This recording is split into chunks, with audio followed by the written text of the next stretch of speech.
아멘. 우리 옆에 제일 가까이 계시는 분에게 이렇게 인사하겠습니다. 더욱 행복하십시오. 우리 예배 전에 기도로 묵상 기도하고 예배를 준비하고 있는데 밖에서 아주 힘찬 소리로 송영이가 내가 왔다! 내가 왔다! 하면서 온 성도들에게 자기가 온 것을 또 하나님! 제가 왔습니다! 이렇게 송영이가 인사하는 그런 소리를 들었습니다. 저는 아이들을 보면 그런 생각이 듭니다. 우리가 태어나서 저희들이 자라던 때는 그렇게 복잡하지 않았고 변화가 심하지 않았습니다. 그저 몇 살쯤 되어지면 잼잼잼 하고 도리도리 하면 아버지 어머니가 너무 좋아하셨고 한 7세 8세쯤 되면 이제 숫자를 좀 알고 글자를 좀 쓸 줄 알고 혹은 저희들이 1학년 때는 글자도 아예 읽지 못하고 쓰지 못하는 그런 친구들도 있었습니다. 글자는 언제 배우는 거죠? 초등학교에 들어가서 국민학교에 들어가서 배우는 게 숫자였고 또 글자였습니다. 그런데 요즘 아기들을 보면 그런 생각이 듭니다. 태어나자마자 엄마 아빠가 모든 사람들이 마스크를 쓰고 있지요. 또 핸드폰을 배워야 되지요. 그리고 인공지능 AI니 또 메타버스니 뭐 이런 것들을 배워야 되니까 참 우리 아기들이 배울 것도 많이 있어야 되고 힘들겠다 그런 생각들을 가끔 해봅니다. 최근에 송영이가 아주 놀라운 기술의 습득을 성도님들에게 보여주어서 우리 교회가 많이 기뻐하고 있습니다. 잼잼을 했다고 하고 그런 말을 요즘 뛰어다닌다는 이야기도 있습니다. 그리고 도리도리도 하고 제가 아직 보지는 못했습니다만은 그런 것만 해도 참 대견한데 앞으로 이 아이가 자라나가는 또 열어나가는 세상 우리 아들, 딸과 여러분의 손자, 손녀들이 마주해야 될 그 세상은 과거에 우리들이 겪었던 그런 시대보다 훨씬 더 변화가 많고 또 급변하는 세상이다라고 하는 것이죠. 최근에 뉴스에 의하면은 지금 이 땅에 있는 직업들, 여러 가지 직업들이 있지 않겠습니까? 또 그 직업들을 아주 세부적으로 쪼개어 볼 수 있는데 그 직업들 중에 지금 우리가 그 직업을 통해서 먹고 살 수 있는 그 직업들 중에 수백만 개가 없어진다고 하는 것이죠. 필요 없어지는 거예요. 다 로봇이나 인공지능이 대신하게 되어집니다. 또 지금까지 상상도 못했던 새로운 직업들이 생겨나게 될 것이다. 그런 뉴스를 본 적이 있습니다. 이러한 급변하는 세대 속에서 교회를 다니는 예수를 믿는 우리 그리스도인들은 어떻게 살아야 될까? 그런 생각들을 해봅니다. 그저 가만히 있으면 되는가? 하나님을 믿고 있기 때문에 하나님께서 우리가 손 놓고 있어도 다 챙겨주시는가? 그렇지 않습니다. 하나님께서는 이런 급변하는 세상 속에서 우리에게 준비하라 그렇게 말씀을 하십니다. 예를 들어서 노아 때를 생각해 봅시다. 하나님께서 홍수를 준비하셨습니다. 그리고 노아에게는 방주를 준비하라 그렇게 말씀을 하셨습니다. 애굽에 큰 기근이 그 근동지역에 큰 기근이 있었습니다. 그때 하나님께서는 요셉을 준비하시고 그 요셉을 통하여서 그 풍년과 기근을 준비해서 그 지역에 있는 모든 사람들이 죽지 아니하도록 먹고 살아갈 수 있도록 준비시켜 주셨던 것입니다. 성도 여러분, 그러면 이렇게 급변하는 세상 가운데 일주일 뒤가 다르고 한 달 뒤가 다릅니다. 우리가 생각했던 것 이상으로 엄청난 변화들이 지금 일어나고 있습니다. 그러면 우리는 어떤 준비를 해야 될까? 노아가 준비했던 것처럼 요셉이 준비했던 것처럼 우리도 무엇을 준비해야 될까? 성경은 우리들에게 너희들이 영적으로 먼저 준비가 되어 있어야 된다 그렇게 말하고 있습니다. 여러분, 우리의 대적 마귀 사탄은 우리를 그냥 내버려 두지 않습니다. 우리가 교회 잘 다니도록 우리가 예수님을 잘 믿도록 우리가 성령 충만하도록 그냥 그렇게 내버려 두지 않는다는 거예요. 마귀는 모든 노력과 지금까지 2000년의 그 모든 노하우를 이용해서 교회를 무너뜨리고 성도들을 무너뜨리고 가정을 무너뜨리고 교회의 지도자들을 한 사람 한 사람 넘어뜨려서 이 시대를 살아가지 못하도록 위기감을 주고 두려움을 주고 공포심을 주고 그리고 불안한 마음들을 주어서 한 사람 한 사람 자기 발 앞에 무릎을 꿇도록 하는 것이 바로 이 마귀 사탄의 전략인 것입니다. 도덕적으로 윤리적으로 사회가 완전히 무너지도록 하나님의 그 변하지 않는 진리의 말씀에 대하여서 의심하게 만드는 것이 이 마귀의 전략인 것입니다. 결국 마귀의 궁극적인 목적은 무엇이냐고 하면 사람으로 하여금 실망하게 하는 거예요. 성도들로 하여금 낙심하게 하는 것입니다. 그래서 유일하신 하나님, 살아계신 하나님에 대해서 불신하는 마음을 가지게 하는 것입니다. 계속 집요하게 우리를 공격합니다. 계속 집요하게 우리를 유혹합니다. 그래서 한 영혼 한 영혼들을 멸망시키는 것이 바로 오늘날 이 급변하는 세상의 조류를 통해서 마귀가 가지고 있는 궁극적인 목적이라고 할 수가 있습니다. 저는 한 달여 시간 동안 이 아브라함에 대해서 말씀을 묵상하고자 합니다. 여러분, 오늘 이 말씀을 받은 아브라함의 나이가 당시 75세였습니다. 혹시 외람되지만 여기에 75세, 내가 올해에 75세가 됩니다 라고 하는 분이 계실지 모르겠습니다.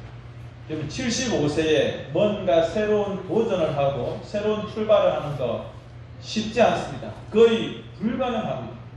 그런데 75세에 어떻게 보면 이제 그 지역에서 하란 땅에서 안정적으로 살아가고 있는 이 아브라함에게 하나님께서 찾아오셔서 말을 걸고 계시는 것입니다.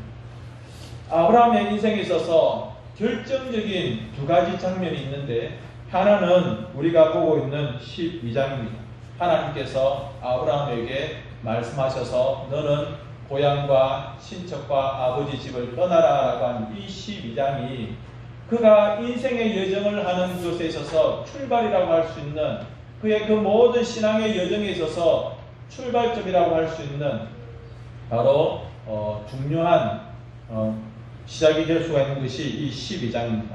그리고 하나의 장면은 창세기 22장이죠.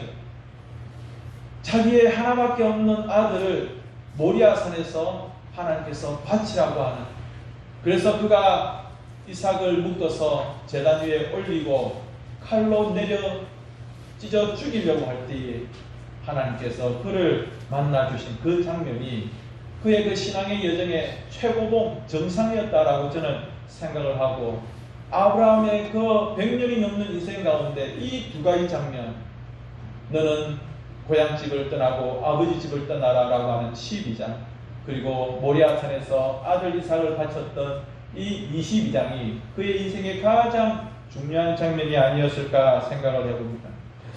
오늘 아브라함에 대해서 살펴볼 때에 첫 번째로 제가 보고자 하는 것은 아브라함이 드디어 하나님의 말씀을 만나게 되는 것입니다.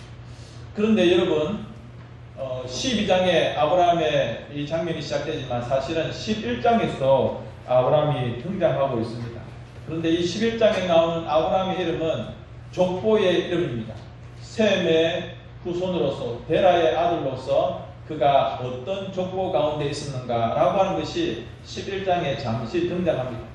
그리고 12장부터 본격적으로 아브라함의 신앙의 여정이 나타나고 있는데요, 성경에 보니까 여호와께서 아브라함에게 이르시되라고 되어 있습니다.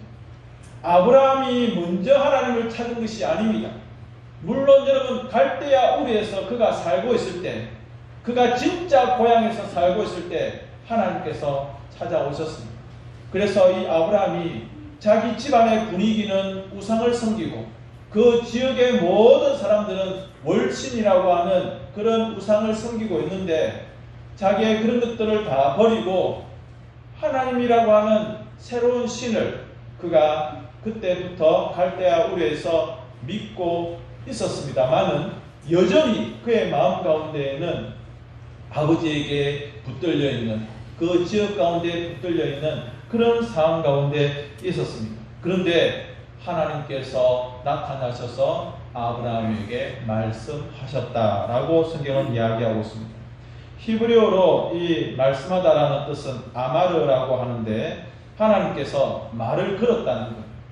공중에서 매라든지 독수리가 하늘에서 쭉 내려와가지고 땅에 있는 병아리나 이런 작은 짐승들을 싹 낚아채는 것처럼 하나님의 말씀이 이 아브라함을 그냥 그 동네에서 평범하게 살아가고 있고 다른 사람들과 전혀 다를 것이 없는 이 아브라함이라고 하는 이 늙은 노인을 싹 낚아챘다는 거예요. 무엇이? 하나님의 말씀이. 그래서 이제 아브라함의 인생 가운데 커튼이 열리고 하나님께서 비추어주시는 조명을 그가 집중적으로 받게 되었다. 그런데 그의 나이가 75세였다. 무엇인가 새롭게 시작하기에는 늦은 나이인 것 같고 마음 가운데 열정이 일어나기는 심히 어려운 그런 나이임에도 불구하고 그 평범한 사람을 세상에서 가장 존귀한 사람으로 그리고 그의 인생 가운데 그 어느 것보다도 가장 위대한 전환점을 하나님께서 주셨는데 무엇으로? 하나님의 말씀으로. 성도 여러분, 하나님께서는 이처럼 말을 걸어오시는 분. 성경 어디를 봐도 아브라함이 하나님을 찾기 위해서 열심히 절대적인 어떤 신을 찾기 위해서 열심히 기도했다. 그런 장면을 볼 수가 없습니다. 그가 신을 만나기 위해서 돌을 닦았나요? 아닙니다. 그가 신을 만나기 위해서 뭐 금식을 했습니까? 그런 것 없습니다. 그저 하나님께서 특별하지 아니한 이 인생 가운데 아브라함에게 하나님께서 마치 공중의 매가 땅에 있는 병아리를 낚아채듯이 하나님의 말씀으로 싹 낚아채어가지고 너는 이제 나의 세계 안에 들어오느라. 그렇게 하나님께서 이 놀라운 구원 역사의 출발을 아브라함을 통해서 하시고 계시는 것입니다. 성도 여러분, 우리도 마찬가지입니다. 아브라함은 굉장히 평범했습니다. 지금 우리도 굉장히 평범한 사람들이잖아요. 여러분들이 이웃 주민들과 비교해서 뭐 특별한 게 있습니까? 혹 사회에서 어느 정도 지위를 가지고 있다 할지라도 그 지위라고 하는 것이 뭐 대단합니까? 이웃 주민들과 비교해서 내가 조금 더 재산이 있다고 할지라도 그것이 사실 얼마나 대단한 재산입니까? 내가 이웃 사람들보다 조금 건강하다고 할지라도 그 건강이 자랑할 만큼 대단한 것 아니지 않습니까? 그냥 우리는 50보, 100보 다 평범한 그런 인생들을 살아가고 있습니다. 그런데 하나님께서 아브라함을 말씀으로 불러주셔서 그 평범한 인생을 하늘의 별과 같이 하신 것처럼 이 자리에 앉아 계시는 여러분 한 사람 한 사람을 하나님께서 말씀으로 택하여 주셔서 하늘의 별과 같은 천사도 부러워하는 영광스러운 하나님의 자녀로 불러주셨다고 하는 것, 이것이 우리의 마음 가운데 정말 감격이 되어질 수 있기를 주님의 이름으로 축원을 드립니다. 여러분, 하나님이 먼저 말을 걸어오시라. 옥산 땅에 살고 있는, 안강에 살고 있는 이 경상도 지역에 혹은 작은 한반도의 남쪽에 살고 있는 나를 하나님께서 찾아와 주셔가지고 나에게 말을 걸어주시는 거예요. 야야 이렇게 하나님께서 말을 걸어주시는. 그때 내가 고개를 돌리고 그때 내가 귀를 기울이고 그때 내가 마음을 열고 그분을 향하여서 시선을 주면 그때부터 나의 인생이 특별한 인생이 된다고 하는 것입니다.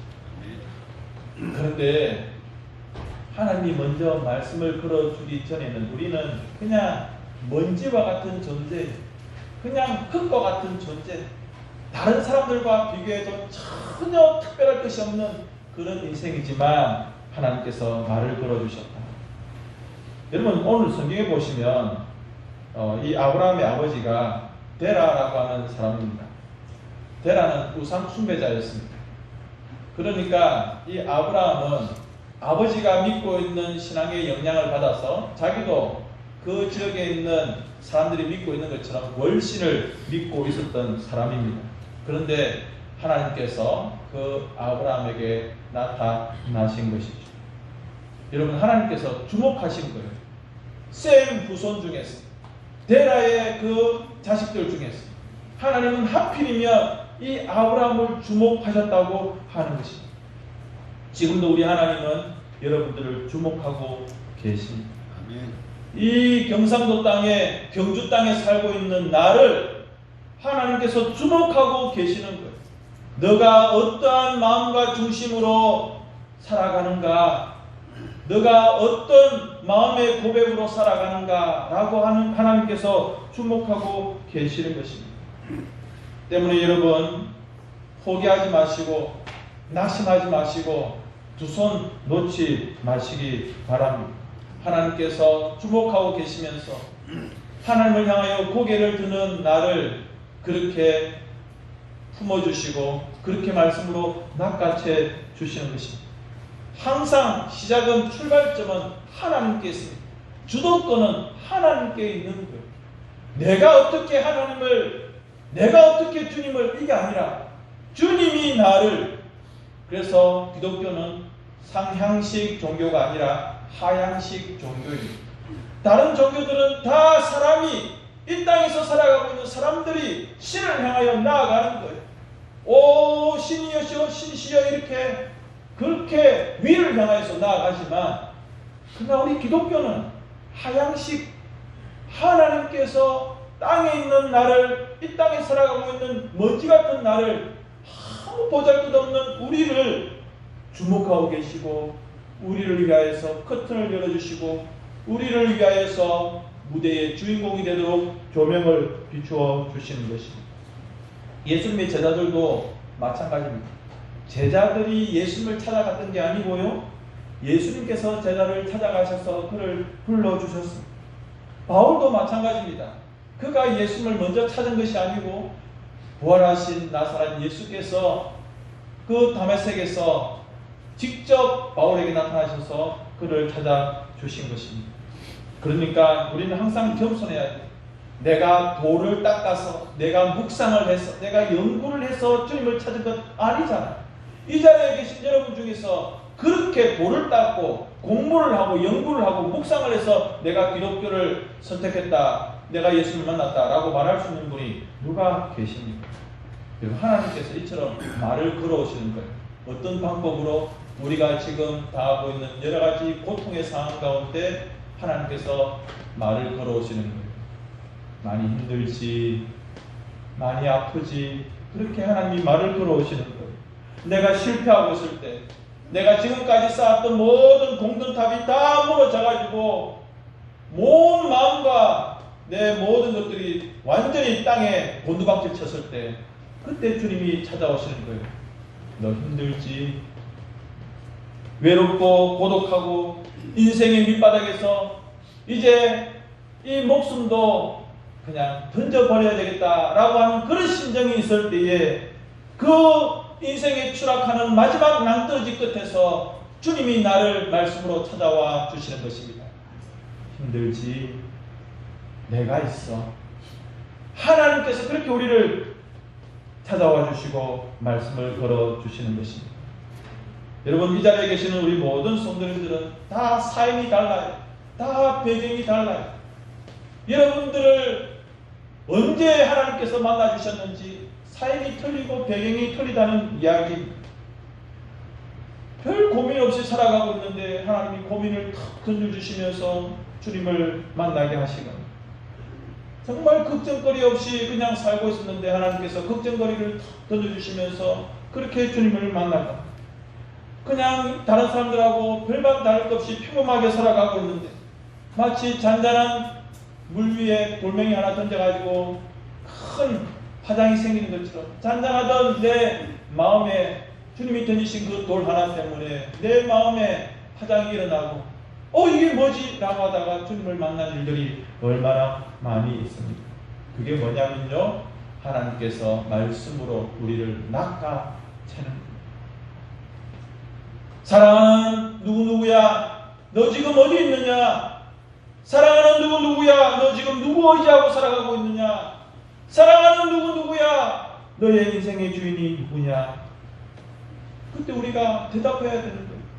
누구십니까? 내 인생에 이렇게 돌을 던져서 내 마음의 호수에 파장을 일으키는 당신은 누구이십니까? 말을 걸어주시고 나를 낚아챘던 그분이 그 일을 통해서 나와 관계를 맺어 가시는 것입니다. 동행하게 되는 것입니다. 성도님 여러분, 지난 2022년 한 해 동안 여러분들을 흔들어 놓는 일들이, 아프고 힘든 일들이 무엇이 있었습니까? 또 2023년을 시작했지만 혹시 마음 가운데 올해는 어떤 위기가 있을까? 혹시 나에게 어떤 힘든 일은 생기지 않을까? 충격받고 도전받는 일들은 없을까? 그렇게 혹시 불안해하지는 않습니까? 여러분, 염려하지 마십시오. 그런 시간들을 통해서 하나님은 다시 한번 나와 함께 더 깊은 관계를 맺기를 원하시고 다시 한번 말씀으로 우리를 낚아채서 단단히 반석 위에 세워주시려고 하는 하나님의 뜻이 있는 것입니다. 두 번째로는 그렇게 말씀을 걸어오신 하나님께 우리가 어떻게 반응하는가라고 하는 것입니다. 하나님께서 이 아브라함에게 떠나라 그렇게 말씀을 하십니다. 지금 안정적으로 잘 살고 있어요. 원래 고향은 갈대아 우르입니다. 그런데 아마 그 갈대아 우르 지역이 인구가 점점 많아지고 그런 가운데 좀 살기가 불편했던 것 같습니다. 또 뭐 하나님이 그런 계획들 가운데 아버지와 함께 하란 땅으로 조금 올라와서 하란 땅에 살고 있습니다. 하란 땅에 살면서 이제 75세가 되었고 이제 지역에 유지가 되었어요. 제법 재산도 많이 가졌고 단지 자식이 없다는 그 말고는 꽤 넉넉한 삶의 터전을 이루고 살아가고 있습니다. 그런데 하나님께서 갑자기 가라 이렇게 말씀을 하는 것입니다. 어디로 가야 되는지, 왜 가야 되는지 말씀하지 않으십니까?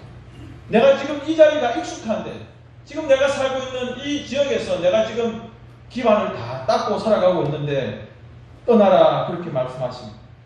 성경 말씀을 그대로 직역하면 내 땅과 내 사람과 내 가족을, 내 아비 집을 떠나라 그렇게 말씀하고 있는 것입니다.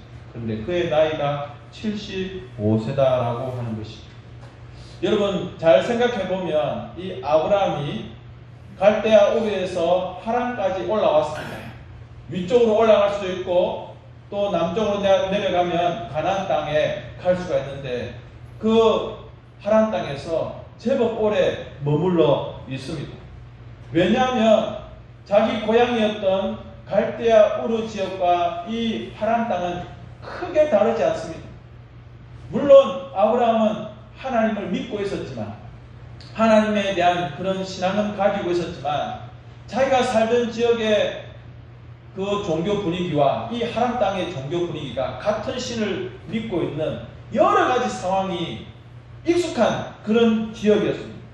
그곳에서 나름대로 이제 잘 살고 있습니다. 근데 하나님께서 2절과 3절에 너로 큰 민족을 이루게 하겠다. 창대하게 하겠다. 너는 복이 될 것이다. 이 아브라함이 고개를 갸우뚱합니다. 이미 복을 많이 받은 것 같은데 이곳에서 75세의 나이가 되어서 제법 기반을 닦고 지역 유지가 되었는데 어디를 가라고 하시는가? 하나님께서는 아니다. 너는 내가 주는 복의 그 정체를 알지 못하고 있다.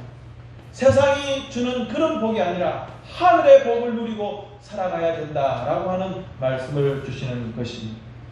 그래서 다시 한번 이전의 고향 땅을 떠났어요. 그리고 지금 객지에 이 하란 땅에서 살고 있습니다.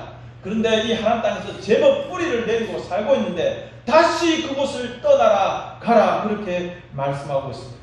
너가 지금까지 의지하고 있고 너가 지금까지 그냥 괜찮게 여기고 있던 그 모든 것들을 떠나서 거룩한 이별을 하라. 헤어질 결심을 하라라고 하는 것입니다. 마지막 세 번째입니다. 여러분 지금까지 우리는 무엇을 의지하고 살아왔을까요? 여러분들은 지금까지 인생 가운데 만났던 위기 가운데에서 어떻게 살아오셨습니까? 어떤 것을 결정할 때 여러분들에게 제일 중요한 기준은 무엇이었습니까? 아마도 먹고 사는 거, 돈 버는 거, 자식들 키우는 것, 이런 것이 여러분이 인생을 또 삶의 자리를 결정하는 제일 중요한 기준이 되었을 것입니다. 여러분, 그때마다 남편과 아내가 그리고 가족들이 머리를 맞대고 아주 심각하게 고민을 해봅니다. 내가 새로운 직장을 갈까? 내가 저 학교를 갈까? 내가 이번에 여기에 투자를 해볼까? 내가 이번에 이러한 사업을 해볼까? 우리가 한번 이사를 가야 될 것 같은데 어디를 가야 될까? 이런 중요한 결정들이 있을 때마다 여러분들은 아마 많은 고민들을 했을 것입니다. 거기에 가면 행복할 수 있을지, 거기에 가면 돈 벌 수 있을지, 거기에 가면 우리가 살아갈 수 있을지, 아마 그런 고민들을 많이 했을 것입니다. 근데 여러분, 그러한 기준들, 그러한 결정들을 할 때마다 기준들이 있었을 것 아니겠습니까? 내가 이 결정을 할 때 이것이 좋은 결정이 되어질지 아마 심각한 고민들을 했을 것입니다. 오늘 이 시간 우리 하나님은 여러분들에게 말씀으로 도전하고 계십니다. 나를 낚아챘던 그 하나님의 말씀이 이제는 그런 세상의 기준으로 너희들의 삶의 방향들을 결정하지 말고 하나님의 뜻, 아버지의 뜻을 따라서 결정하라 라고 그렇게 말씀하고 있는 것입니다. 여러분, 삶의 방향을 바르게 설정하십시오. 세상 사람들이 다 가지고 있는 돈이나 어떤 안정적인 것들이 아니라 하나님께서 기뻐하시는 삶의 방향으로 우리의 기준을 정하셔야 됩니다. 그리고 거룩한 이별을 하실 결심을 하십시오. 이번에 한국 영화에서 그런 영화가 하나 있었지 않습니까? 헤어질 결심, 탕웨이. 여러분, 그게 아니고 정말 거룩한 헤어질 결심을 하셔야 되는 것입니다. 나에게 익숙하지만 내가 지금 여기에 상당히 뿌리를 내리고 있고 많은 유익들을 가지고 있지만 이것마저도 내가 포기할 수 있는 거룩한 결심. 누구를 위하여? 하나님을 위하여. 그렇게 살아갈 때에 우리 하나님께서 우리를 얼마나 기뻐하실지. 여러분, 그래서 오늘 성경에 나오는 그리고 설교의 제목처럼 말씀을 따라갔고 우리는 지금까지 이것을 잘 못했어요. 고민하면서 말씀은 생각하지 않고 이게 돈이 되는지, 이게 나에게 유익을 줄 것인지, 이것이 우리를 행복하게 할 것인지, 그런 것들로 우리의 삶의 기준을 정했는데 이제는 아브라함이 말씀을 따라갔던 것처럼 여러분, 75세에 쉽지 않은 일입니다. 쉽지 않은 일이에요. 이 결정하기 쉽지 않은 일이에요. 그런데 아무것도 보이는 것이 없는데 아브라함은 결정을 했습니다.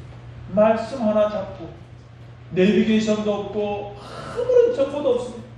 그가 하나님께서 지시하는 땅으로 계속해서 내려갔을 때에 오늘 성경에 보십시오. 그 가나안 땅 사람들이 현수막 걸어놓고 먼 땅에서 우리 동네로 오신 아브라함 환영합니다. 없었습니다. 어디서 굴러먹던 녀석인가 라고 하면서 곱지 않은 시선을 주었을 거예요. 하지만 그렇게 가나안 땅으로 와서 마침내 주님께서 주신 말씀처럼 큰 민족을 이루며 복의 근원이 되어지는 엄청난 창대한 축복을 누린 아브라함처럼 성경 여러분들께서 말씀을 따라 살아가시는, 그래서 급변하는 이 세상, 어떤 일이 일어날지 모르는 이 세상, 우리로 하여금 마귀의 그 집요한 공격, 두려운 마음, 공포, 의심, 걱정, 염려, 이런 모든 것들로 우리를 공격하는 이 마귀의 모든 공격으로부터도 우리가 말씀을 따라서 승리할 수 있는, 하나님의 말씀이 나를 낚아채는 이런 놀라운 축복을 누리시는 우리 성도님들 되실 수 있기를 주님의 이름으로 축복합니다. 아멘. 이 시간 우리 다 같이 한번 말씀